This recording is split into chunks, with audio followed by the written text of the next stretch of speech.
Au cœur de la vision du chef de l'État, Félix-Antoine Tshisekedi Tshilombo, c'est le peuple. Au centre de toutes ses actions, c'est le peuple. La motivation de sa politique, c'est le peuple. Alors, pour tout savoir sur un peuple fort et son président, suivez le Peuple d'abord télévision, la chaîne sacrée.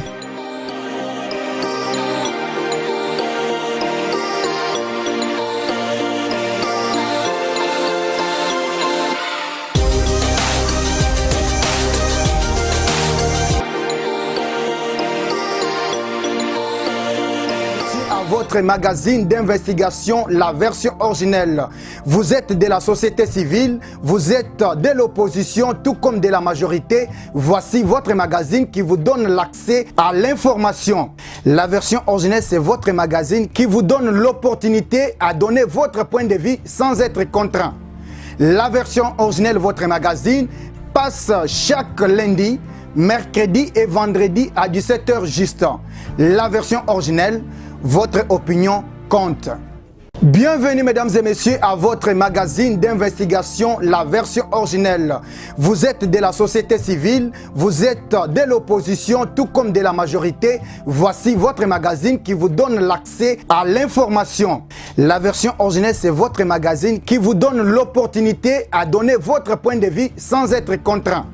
La version originelle, votre magazine, passe chaque lundi, mercredi et vendredi à 17h juste.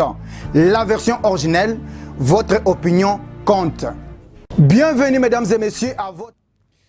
Mesdames et messieurs, je suis heureux de vous présenter cette version originelle. Ça dépendra de l'heure à laquelle vous allez suivre la version originelle sur Peuple d'abord télévision, votre chaîne panafricaine. Vous avez la possibilité d'écrire tout simplement version originelle TV. Vous aurez l'intégralité de cette émission. Écrivez aussi Joseph Kaimbe sur Facebook, mais aussi à travers votre application Blue Haute International. Dans le monde entier, vous pouvez suivre la version originelle à travers les Peuples d'abord télévision. Sur ces plateaux, je vais recevoir quelqu'un, un chevronné, un homme des médias, un journaliste professionnel, mais c'est pour la toute première fois que je vais les recevoir sur Peuple d'abord.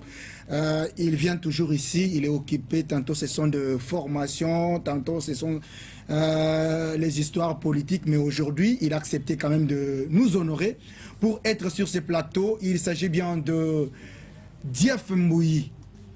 Monsieur Dief, bonjour. Bonjour monsieur le journaliste, merci de l'invitation. Je sais que vous allez bien. Très bien, ça va. C'est la première fois que nous vous recevons sur ces plateaux. Je suis honoré de l'invitation et le plaisir est partagé. Merci beaucoup. Vous êtes attaché de presse du gouverneur John Kabeya, le gouverneur du Kassai central.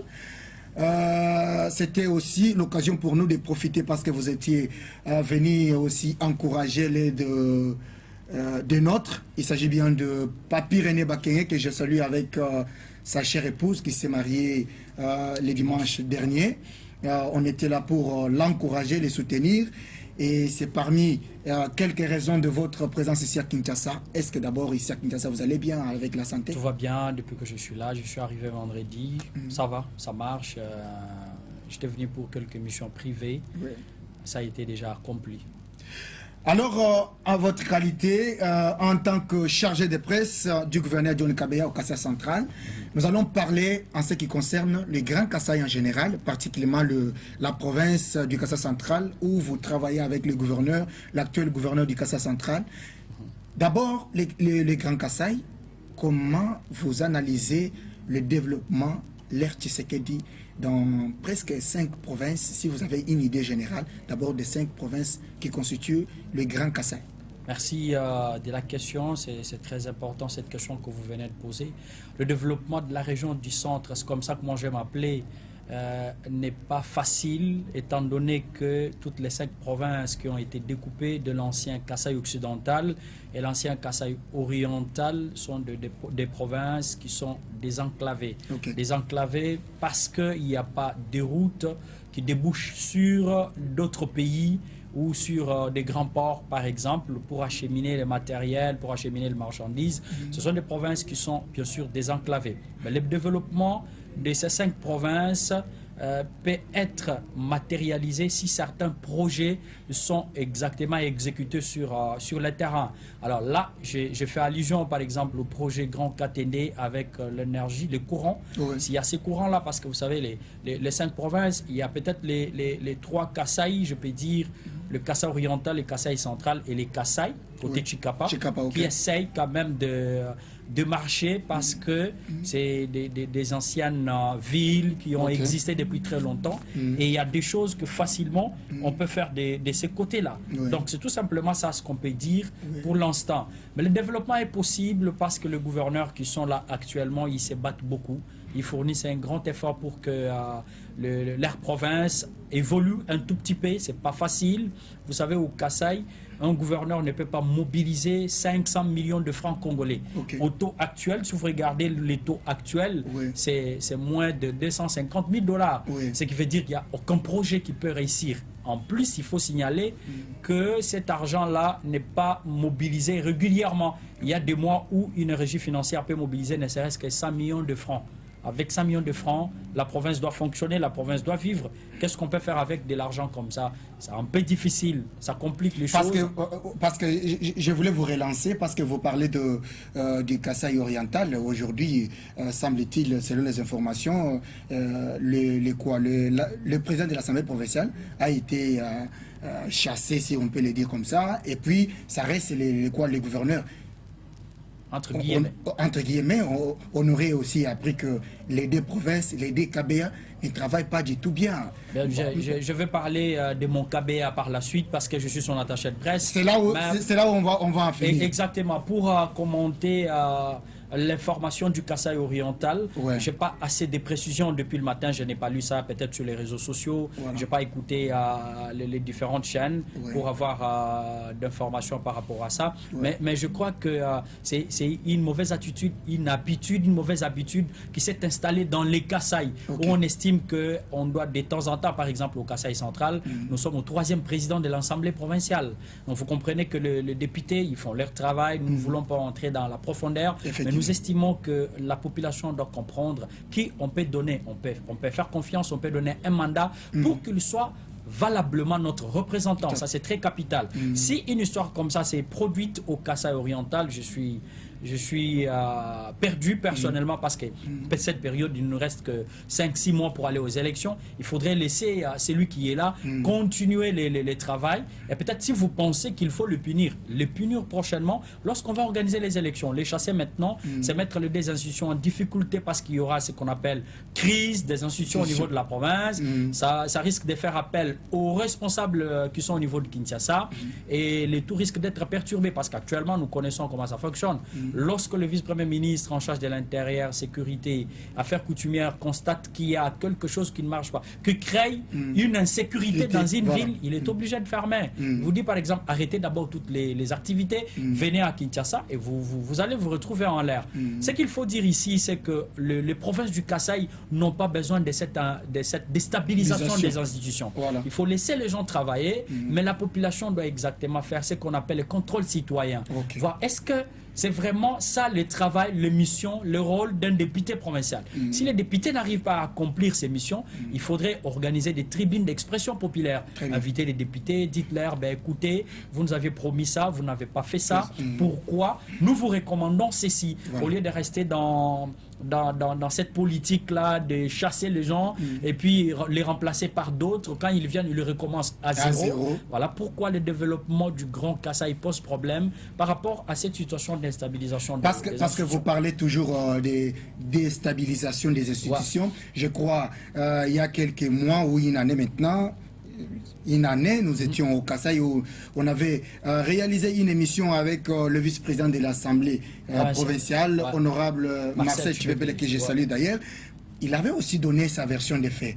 Souvent, lorsqu'on chasse ou le vrai terme, lorsqu'on chasse le président ou le gouverneur, la motion, lorsqu'il y a une motion. Oui, une motion gouverneur ou une pétition du côté. Pétition. Alors, on a tendance toujours à condamner les députés, mais il s'avère que certains gouverneurs qui ne travaillent pas bien, dans quel sens ils ne veulent pas Que les députés viennent voilà, faire le contrôle. Qui est d'abord le contrôle. Ouais. Quand vous voulez contrôler, non, il voulait... Donc, c'est parmi les points griefs, voilà, qui font en sorte qu'ils soient à tout moment chassés. Ouais. Mais toutefois, on est d'accord avec votre point de vue parce que lorsque vous chassez, on recommence à zéro. On recommence les démarches. Ouais. Voilà pourquoi les Kasaï posent problème. Aujourd'hui, 5 ans, les tout premiers mandats du président Félix Tshisekedi, on n'a pas palpé effectivement un développement réel dans les 5 provinces du Grand Kasaï. Oui, si ici je m'aimais à dire qu'il y a eu développement dans les 5 provinces, je veux plutôt parler des 3 provinces que j'ai visitées récemment. Okay. J'ai visité les Kasaï oriental, j'ai vu au Kasaï central, et j'ai visité également les Kasaï. Voilà. Dire qu'il y a développement aujourd'hui, je vais mentir les téléspectateurs et téléspectatrices qui nous regardent en ce moment, voilà. Mais dire peut-être qu'il y a des efforts vers le développement, oui. Pourquoi? Parce qu'aujourd'hui, si vous vous rendez au Kasaï oriental, précisément dans la ville d'Mbujimai, okay. La ville est transformée en un chantier. Partout, il y a des travaux qui se font. Okay. Mais ce qui est vrai, c'est que ce sont des travaux qui sont entièrement financés par le gouvernement central. C'est vrai. Dans le Kasaï oriental, dans la ville d'Mbujimai, il y a des kilomètres et des kilomètres de routes qui sont goudronnées. Voilà. Il y a des travaux d'éradication de certains ravins qui sont en cours. Très bien. Il y a, je crois, une centrale solaire qui est déjà construite, fin prête. Bientôt, elle va desservir la population avec le courant. Il y a également la régie des eaux de ce côté-là, ça fonctionne normalement. Ce sont des efforts qui sont fournis par le gouvernement central, bien sûr avec un œil regardant du président de la République. Si vous rentrez au Kasaï central aujourd'hui, la ville de Kananga est transformée en un chantier, comme je viens de le dire, aussi pour la ville d'Mbujimai, parce qu'il y a 2 entreprises qui exécutent certains travaux, la voirie urbaine, il y a les entreprises Safrimex et Toa Investissement qui sont à pied d'œuvre.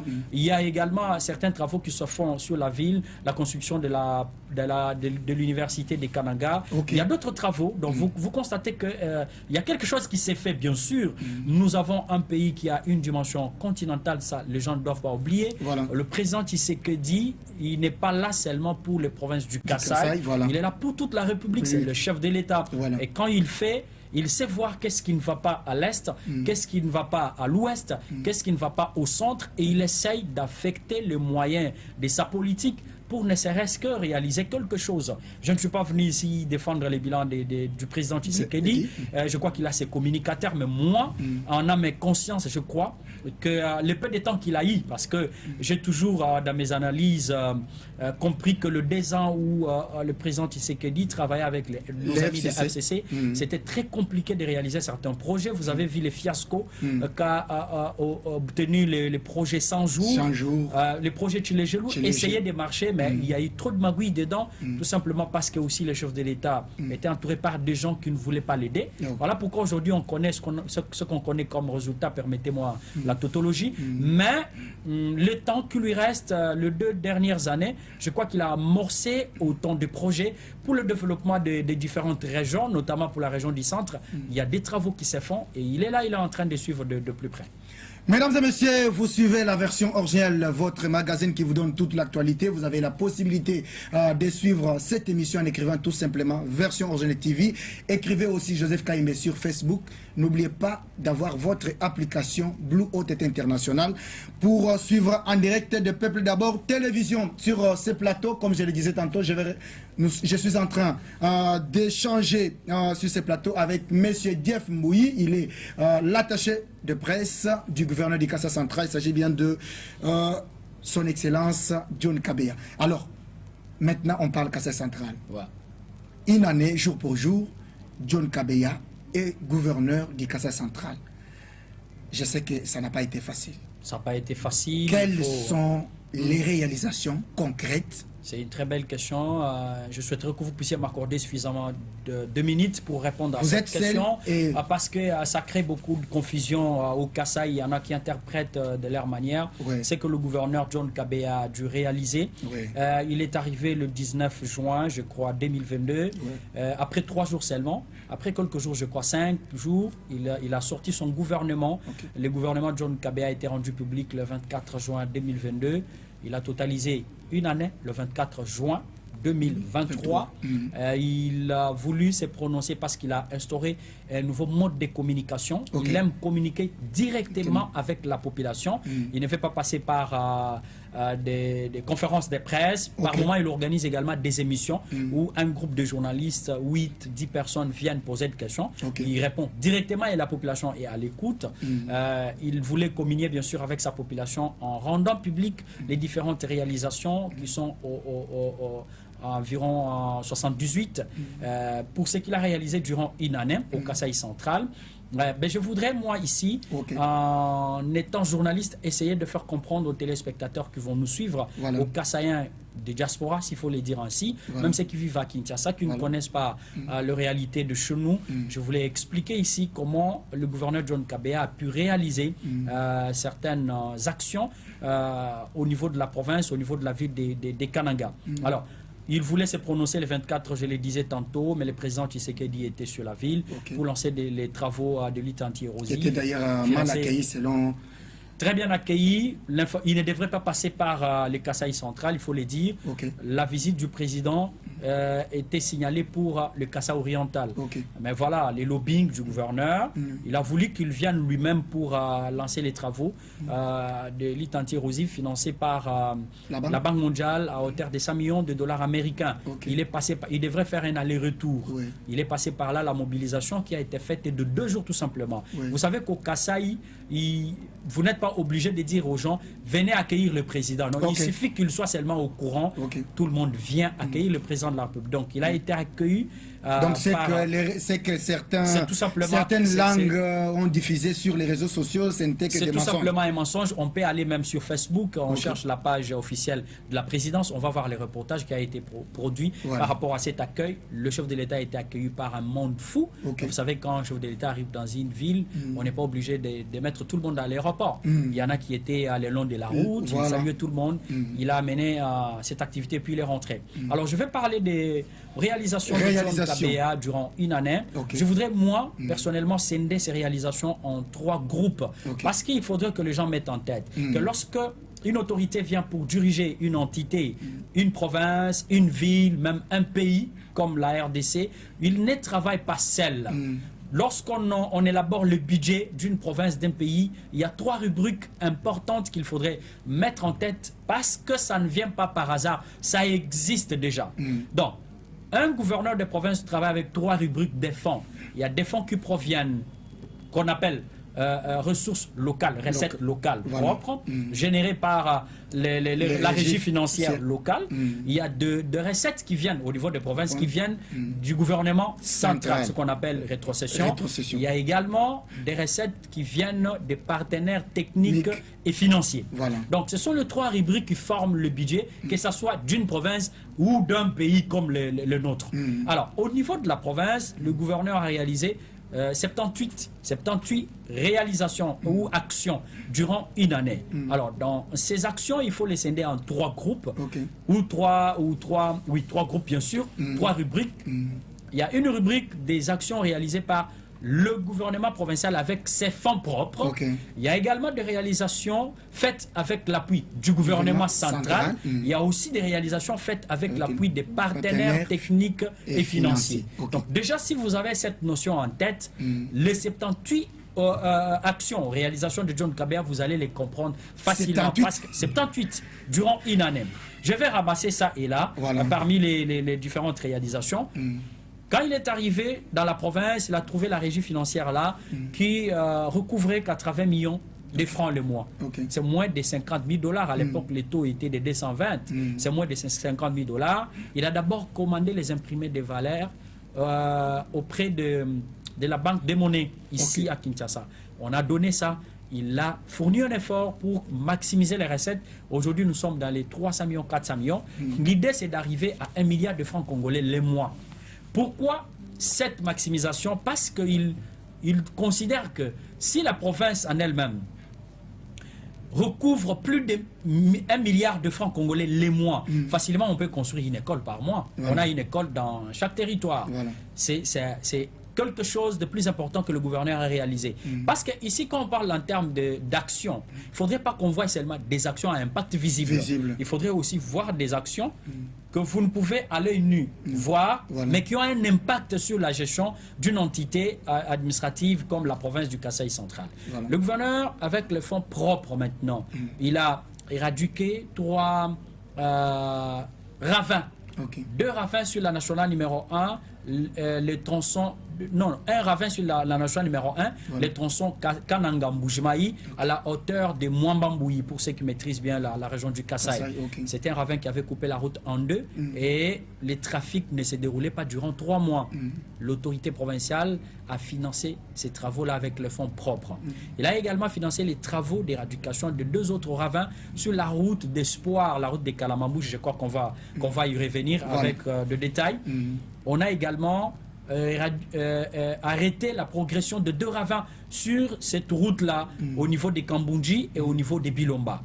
Avec les fonds propres, le gouvernement provincial a financé la rentrée scolaire pour accompagner la gratuité de l'enseignement de plus de 200 ou 500 élèves des Kananga en payant toutes les fournitures scolaires. Là, c'est au début de l'année même si de cette année scolaire. Une taxe a été instaurée. Je vais expliquer ça pourquoi, parce que ça ne vient pas du gouverneur. Je crois que vous avez la matière par rapport à ces domaines. Il y a ce qu'on appelle le comité provincial de l'EPST. Ce comité est constitué des IPP, des provinces, de la société civile du ministre provincial. Ce sont ces gens qui tiennent une réunion et qui proposent un arrêté au gouverneur des provinces. Même s'ils l'ont induit en erreur de toutes les façons. Je ne pense pas que c'est une erreur parce que le représentant de parents était dans cette réunion-là. Vous voyez les comités des parents là, ils ont toujours des représentants au niveau provincial. Ils étaient dans cette réunion. Et ils ont tué eux-mêmes la gratuité de l'enseignement. Non, ils n'ont pas tué. L'idée c'était laquelle? L'idée c'était d'accompagner cette gratuité, mais en faisant quoi? En payant les bancs pour que tous ces élèves qui se mettent à même le sol puissent avoir un endroit où ils peuvent assimiler la matière facilement. Alors qu'ils savent que le ministre national a lancé la campagne de distribution des bancs. Et jusque-là, au Kasaï, il n'y a que les 100 bancs là qui ont été remis. On les dit clairement. Voilà, le gouverneur ne pouvait pas laisser passer une si importante vision du chef de l'État comme ça. Il faudrait appuyer ça. Mais les gens ont trouvé que ce n'était pas une bonne idée. Il a arrêté, il a suspendu. Mais au moins, grâce au fonds que les parents avaient déjà payé, les 5 000 francs par élève, c'était pour toute l'année, c'est pas par mois. Le gouverneur a déjà fait fabriquer 2000 bancs qu'il a déjà remis aux écoles, à quelques écoles bien sûr de Kananga. Donc, j'étais en train de parler de ces réalisations. Il faut également dire qu'il a construit l'immeuble de l'éducation de la province éducationnelle du Kasaï central 2, qui est situé à Luisa. Il a construit, réhabilité et équipé le centre provincial des transfusions sanguines. Il a seulement réhabilité. Réhabilité et équipé. Donc, c'est des fonds. C'est des fonds qu'on dépense pour faire tout ça. Et puis, nous avons un très grand projet au Kasaï central, qui est également financé par la Banque mondiale. C'est le projet de la réhabilitation et reconstruction de l'Athénée royal des Kamaï. C'est un projet de millions et des millions de dollars américains. Mais le projet était freiné par ses prédécesseurs. Donc, le prédécesseur du gouverneur John Kabea, pour 70 000 dollars seulement. Pourquoi? Parce qu'on doit indemniser les personnes qui sont affectées par ces projets. Il y a des gens qui avaient construit là. Alors il faut leur remettre juste un petit rien pour qu'ils se débrouillent. Exactement. Et quand il est arrivé, il a fait ça. Très bien. Le gouverneur des provinces, en arrivant au Kasaï central, il reçoit une fourniture importante en carburant qui vient du gouvernement central. Il n'a pas voulu se faire transformer comme les autres gouverneurs en cambistes pour vendre ses carburants. Il a remis ses carburants à la régie des eaux. Vous avez connu aussi au Kasaï central. Il y a des gouverneurs qui vendaient ses carburants, le courant, l'énergie. Une ampoule s'allumait comme ça au Kasaï central, c'était un luxe. Mais quand il est venu, il s'est dit non. Nous pouvons faire quelque chose avec ces carburants. Parce que je vous informe, c'est le seul gouverneur au Kasaï central qui paye les carburants régulièrement. Il va à la station, il paye les carburants pour ses véhicules. Alors que, en principe, dans la fourniture qu'on envoie là, il a sa part, mais il n'a jamais pris cette part-là. Alors, qu'est-ce qu'il a fait? Il a donné une quantité suffisante de carburant au directeur provincial de la SNEL et au directeur provincial de la régie des eaux. À Kananga, aujourd'hui, nous avons 10 heures de courant par jour. 10 heures. 10 heures de courant par jour. Par jour. Chaque jour, du lundi au dimanche. Et c'est comment réparti? Ça vient chaque jour à partir de 10 heures. 16 heures, il y a une pause et de 19 heures jusqu'à minuit. Et c'est respecté. C'est respecté. C'est chaque jour comme ça que nous avons ces courants-là. Actuellement, il y a des gens qui ont pris les raccordements, qui ont été raccordés, bien sûr, par la SNEL, et ils ont ces courants-là à la maison. C'est grâce aux efforts de John Kabea. Il a éclairé 3 communes. Il a trouvé que ces courants-là ne doivent pas seulement profiter aux ménages. Nous devons avoir l'éclairage public parce que l'éclairage public nous épargne l'insécurité. Bien sûr, il a donner des fonds importants pour qu'on paye des fils, des ampoules. Vous connaissez comment nos entreprises étatiques fonctionnent. On a éclairé toute la commune de Katoka. On a éclairé toute la commune d'Endesha. On a éclairé toute la commune de Nganza. Il est resté Lukonga. Kananga est toujours éclairé parce que c'est en plein centre-ville. Mais il ne s'est pas arrêté là.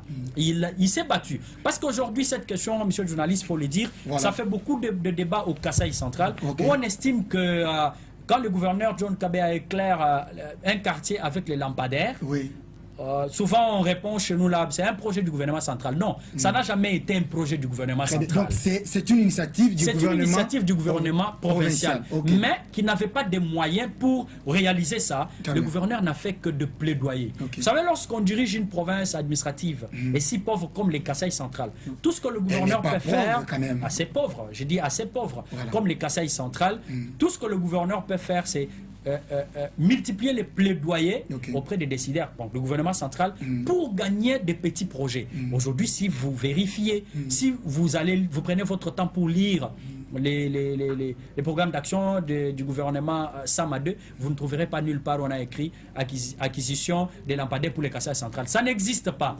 Mais les Kasaï centrales et des lampadaires, plus de 4000. Tous les différents quartiers sont éclairés. Quartier ou commune? Je parle des quartiers. Vous allez aujourd'hui, par exemple, vous connaissez les Kasaï centrales, quartier Kapanda, à partir de Notre-Dame. Vous contournez tous les Kapanda jusqu'au niveau de l'Épro, c'est éclairé. Très bien. Vous allez à Kamulumba, quartier industriel. Kapanda, c'est aussi les sièges de l'insécurité. Bien sûr, mais il a éclairé. Vous allez à Lasda, jusqu'à la rivière Tubaji, à l'usine même des captages et traitements d'eau de la régie des eaux. C'est éclairé. Si vous allez aujourd'hui vers Mulomboji, à l'aéroport, c'est éclairé. C'est en train de venir progressivement. Parce qu'il ne veut pas s'arrêter là-bas, il veut poursuivre avec les différents territoires, les chefs-lieux essayer d'éclairer pour que les gens se sentent quand même qu'ils vivent quand même. Ils vivent, nous ne sommes pas en enfer, on doit vivre. Donc le gouverneur a dû mener différentes réalisations. Il y en a d'autres qui vont venir pendant que nous sommes en train de continuer notre émission. Il a fait ce qu'il pouvait faire. Mais ce qui est vrai, c'est qu'il avait promis beaucoup de projets dans son programme d'action, dans son plan d'action. Mais les gens doivent mettre en tête que ce n'est pas un gouverneur qui est là pour faire 5 ans. C'est un gouverneur qui n'a qu'une année seulement. Mais en une année, il a réalisé 78 actions. 78. Est-ce que c'est vraiment paix les 78? Non. C'est beaucoup par rapport au temps lui imparti. Parce qu'il y en a qui aujourd'hui essayent de comparer ce que John Kabea a fait et ce que Alex Kandé a fait. Non, il faut dire aujourd'hui qu'Alex Kandé a d'abord dirigé la province du Kasaï occidentale. Avec tout ce qu'il y a comme fond, il pouvait faire quelque chose. Mais nous connaissons ce qu'il a fait lui aussi. Il ne l'a pas fait avec les fonds propres. Il a fait ça en tenant compte du partenariat public-privé. Il a signé des partenariats. Faites cette route, vous vous payez, vous partez. Il y a eu des prêts. La province a beaucoup de dettes. Est-ce que ces routes ont été réellement oui, il y a des routes goudronnées faites à l'époque de l'avenue Kambala qui va vers la commune de Nganza, devant le grand hôtel, tout ça. Il l'a fait, c'était à Crec 8 à l'époque, une entreprise sérieuse qui est venue travailler. Donc, mais Crec 8 n'a jamais été accepté au Kasaï. Non, c'est Crec 7 plutôt, parce qu'on considère que... Il y a aussi Crec 7 et Crec 8. Oui, parce qu'on considère que Crec 7 qui venait à l'époque, c'est pas l'entreprise Crec 7 que nous connaissons actuellement, où on nous dit que c'est une entreprise des Congolais, alors que nous connaissons que Crec 7 était une entreprise des Chinois. Donc c'est là où il y a des difficultés. Donc voilà, le gouverneur a réalisé beaucoup d'actions sur la ville de Kananga. Il y a un rond-point qui a été réhabilité. Je vais aujourd'hui donner la vraie information. Il y a des jeunes qui sont manipulés parce qu'ils reçoivent un peu des mégabytes de $20 par mois pour insulter l'autorité provinciale. Ils sont instrumentalisés instrumentalisés par certains politiciens qui vivent ici à Kinshasa, qui estiment qu'il faut les déstabiliser parce qu'il n'a rien fait. Ces gens-là racontent des ragots sur les réseaux sociaux. Je crois qu'il est temps d'éclairer l'opinion. Ce rond-point n'a jamais été réhabilité avec plus de 100 000 $. Non. Le coût total de ces ravins-là et de ces rond-point est évalué à 57 000 $. 57 000 $. Et ça a été réhabilité. Fonds propres du gouvernement provincial. Mais c'est pas une province pauvre quand même, monsieur Oui, mais bien sûr. C'est pas, non, j'ai dit c'est pas une province pauvre parce que si vous prenez les 400 millions, disons, s'il y a un mois, si la DGRCAC, donc la direction de recettes au niveau local, a mobilisé 400 millions le mois, c'est plus de 200 000 $. Vous voyez? Parce que environ 200 000 $. Parce que vous venez de parler de quoi, de la DGRCAC. Ouais. On dit que le gouverneur a transformé la DGRCAC à une résonance familiale. Contrairement aux autres gouverneurs. Justement pour des amis, vous du cabinet, c'est fini. Non, contrairement, monsieur le journaliste, contrairement aux autres gouverneurs qui avaient transformé cette régie financière en des caisses privées personnelles, parce que je connais des gouverneurs qui prenaient de l'argent chaque jour. Donc l'argent, entre même 1 000 $, il prend, il met dans son compte. Lui ne s'intéresse pas. Il n'a jamais envoyé quelqu'un, allez-y au péage, fais les recouvrements et apportez-moi l'argent. Jamais. Tout l'argent est orienté à la banque. Donc c'est un gouverneur qui a une logique, parce que c'est un économiste de formation. Vous savez, quand un gouverneur arrive dans une province, il demande lui-même une mission de l'IGF. Et l'IGF envoie des inspecteurs. De lui-même demander où c'est... Non, il voulait quand même que la province soit auditée avant sa gestion. Qu'on connaisse qu'est-ce qu'il y a eu comme problème. Comme ça, après sa gestion, l'IGF peut également venir pour dire, ben voilà, monsieur, quand on était là, il y a eu ça, Pourquoi ça, est-ce que tu peux nous expliquer? Donc, il est trop transparent et il ne travaille pas avec des gens qui sont trop dans l'argent. Ce que vous méritez, ça vous revient. Donc, si vous avez droit à votre 500 000 francs, on vous donne vos 500 000 francs à la fin de chaque mois, vos 1 million à la fin de chaque mois. Parce que ça, c'est tracé, il y a des traces. Bien sûr, il y a des traces. Quelqu'un peut venir, il trouve que quelqu'un avait touché autant d'argent à une telle période. Donc, la régie financière, elle est indépendante, elle travaille calmement, il n'y a pas de problème. Mais quand il trouve que dedans, il y a des gens qui cherchent à voler, à détourner un peu d'argent, il vous fait arrêter, il vous met entre la main de la justice, on vous juge, si on vous trouve coupable, vous êtes en prison. C'est ça sa logique, c'est ce qu'il fait. Donc, il a dû mener beaucoup d'autres actions sur le terrain. Je crois que c'est, il faut dire aussi un aspect des choses très important. C'est que depuis qu'il est là, il n'a pas d'arriéré. Alors que j'ai appris par exemple qu'à Kinshasa, il y a 10 mois ou 11 mois d'arriéré, alors que le gouverneur d'ici reçoit même la subvention du gouvernement central. Ici, à la fin de chaque mois. Vous-même, vous voyez, vous venez à Kinshasa. Je comprends. Vous voyez lui, comment la vie est gérée, oui. Exactement. Depuis qu'il est là, pas d'arriéré. Et puis, il paye, je vous informe. Chaque levant, il paye ses agents. Les gens peuvent dire, mais c'est pas... Non, c'est une action. Parce qu'il y a des gens qui travaillent dedans. C'est une manière d'absorber une dose de chômage. Mais sinon, on comprend parce que vous avez la DGK, que vous pouvez prendre l'argent à tout moment et on liquide la situation selon certaines informations. Non, mais la DGK en elle-même ne peut pas payer les agents du cabinet et des ministères. Ah bon? Il y a aussi des fonds qui viennent de Kinshasa. Mais ces fonds-là, à l'époque... Est-ce que ça vient régulièrement? Ça ne vient pas régulièrement, d'après les informations à ma possession. C'est depuis février que la province du Kassai central n'a pas été servie. Mais je ne pense pas que c'est elle seule. Je crois que les autres provinces également. Mais au moins, il fournit un effort pour payer certains agents. Pas certains agents, je veux dire tous les agents de son cabinet et des différents cabinets de ses ministres. Donc il fournit, c'est vraiment, c'est quelque chose à saluer parce que ça ne se faisait pas à tout moment, monsieur. Mesdames et messieurs, c'est la version originelle. On continue toujours dans cette émission avec Dief Mbouyi, attaché de presse du gouverneur du Kassai central. Avant peut-être de vous prendre pour les projets de maïs que j'avais vus, je voudrais que la cabine technique, la partie technique assurée par Privali Wambela, nous propose juste quelques secondes de cette fondation qui fait la fierté, cette dame de grand cœur, partenaire officiel de Version Originelle TV. Là, c'est Bana Tchangou. Vous savez que 2018, vous avez commis beaucoup d'erreurs. Vous avez soutenu des personnes qui n'ont rien à faire avec vous. Mais il y a maintenant temps de changer les choses. Il y a maintenant le temps de comprendre qu'il faut changer avec de nouvelles personnes. Alors, la fondation FAC Harriet Kachunga, donc, elle est là pour vous. Et vous voulez faire les commerces, vous avez une partie d'argent il y a une possibilité d'adhérer, il y a une possibilité de poser des questions. Appelez tout simplement le numéro qui est affiché au bas de votre écran. Vous aurez la capacité d'échanger avec les responsables de la fac. Alors, on se retrouve juste après cette petite vidéo pour continuer cette émission.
Merci à tous les partenaires officiels. Hein? Boza et Belé. Autant Binote, Bajeli, Kabelo, Napessimino, Bambote, partenaires. Alors, dans cette émission, on y va petit à petit.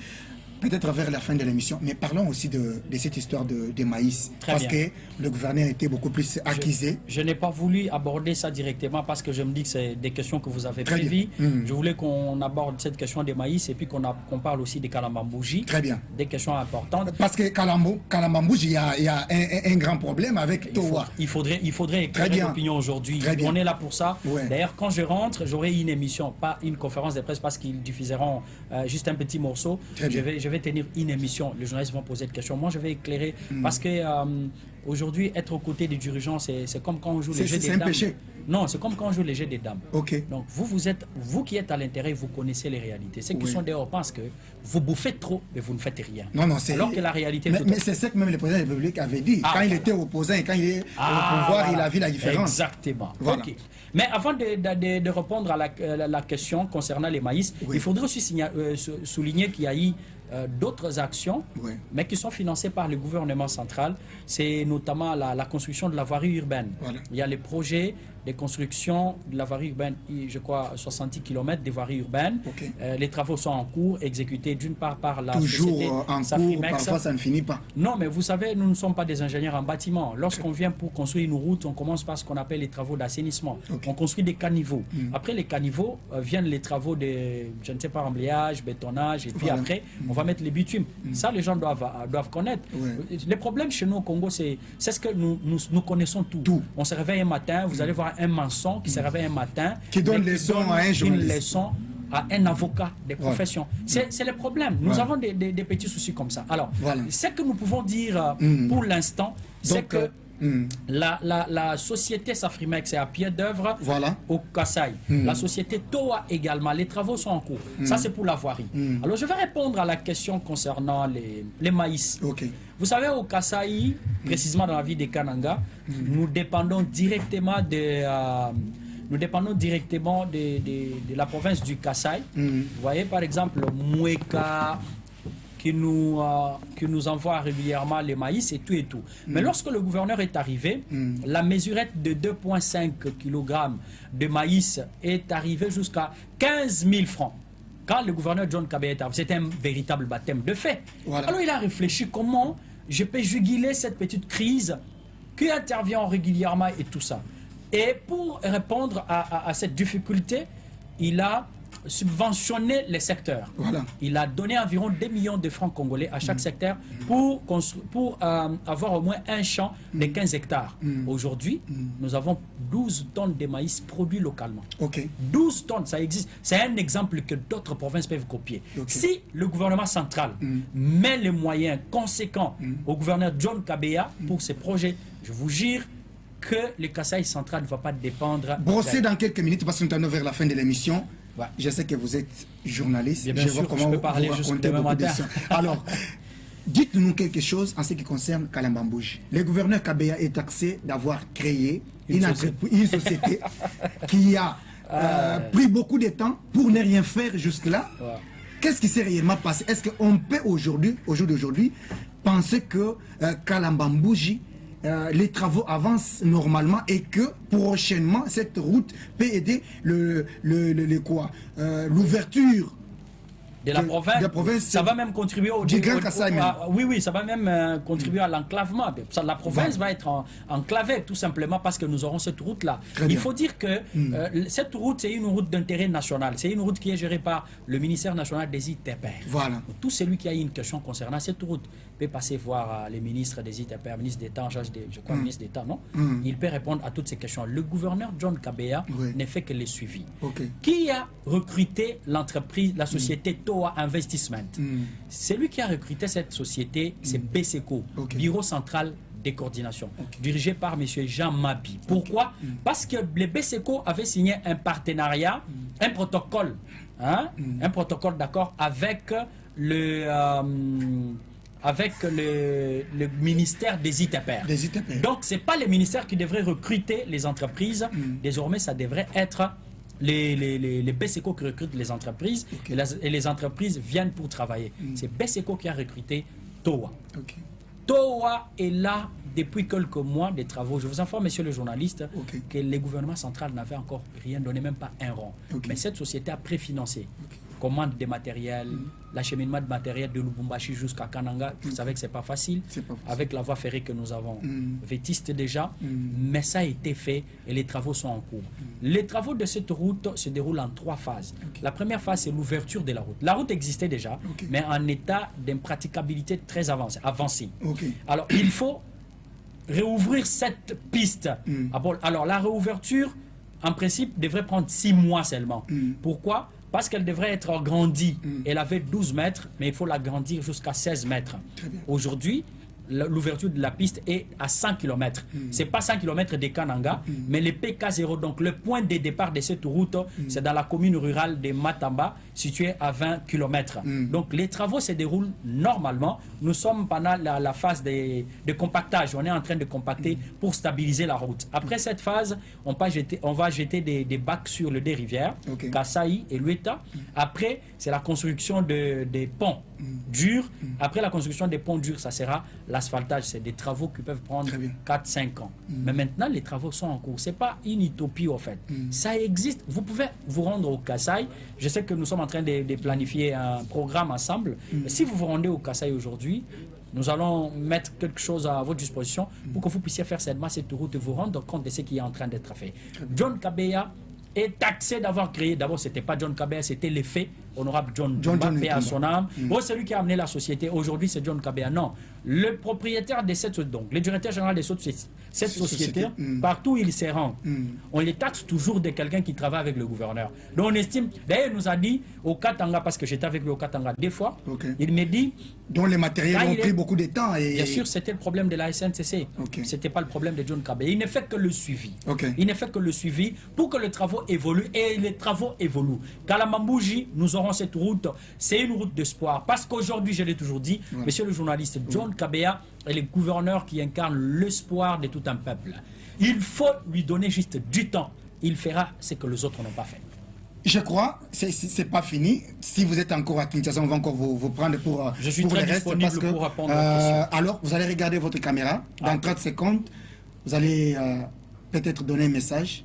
Le message que je vais donner au peuple centre-kassaïen, ceux qui vivent à Kinshasa, ceux qui sont en Europe, aux États-Unis et ailleurs, même ceux qui vivent sur place, nous devons construire notre province. N'attendons pas que le président Tshisekedi vienne construire une maison. Par exemple, actuellement, il y a beaucoup de candidats qui descendent chez nous, qui logent dans des hôtels de 20-30 $, alors qu'en réalité, ils viennent chercher de l'emploi. Commencez par construire chez vous. Ayez une habitation chez vous. C'est vous-même qui allez donner de la valeur à votre ville, à votre province, à votre entité. Venez appuyer le gouverneur qui est là parce qu'il a des ambitions, parce qu'il a une vision pour développer la province du Kasaï central. Venez Ne l'attaquez pas, n'utilisez pas de jeunes, ne droguez pas certains jeunes pour qu'ils attaquent régulièrement le gouverneur sur les réseaux sociaux, alors que la réalité des choses, c'est que vous devriez venir l'affronter en face. La politique ne se fait pas sur les réseaux sociaux, mais la politique se fait sur terrain.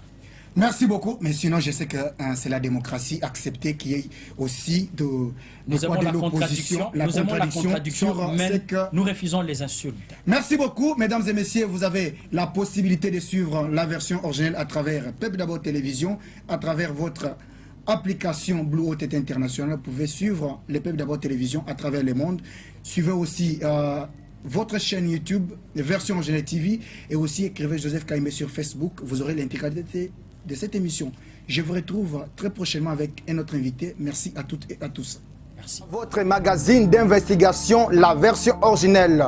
Vous êtes de la société civile, vous êtes de l'opposition, tout comme de la majorité. Voici votre magazine qui vous donne l'accès à l'information. La version originelle, c'est votre magazine qui vous donne l'opportunité à donner votre point de vue sans être contraint. La version originelle, votre magazine, passe chaque lundi, mercredi et vendredi à 17h juste. La version originelle, votre opinion compte. Bienvenue.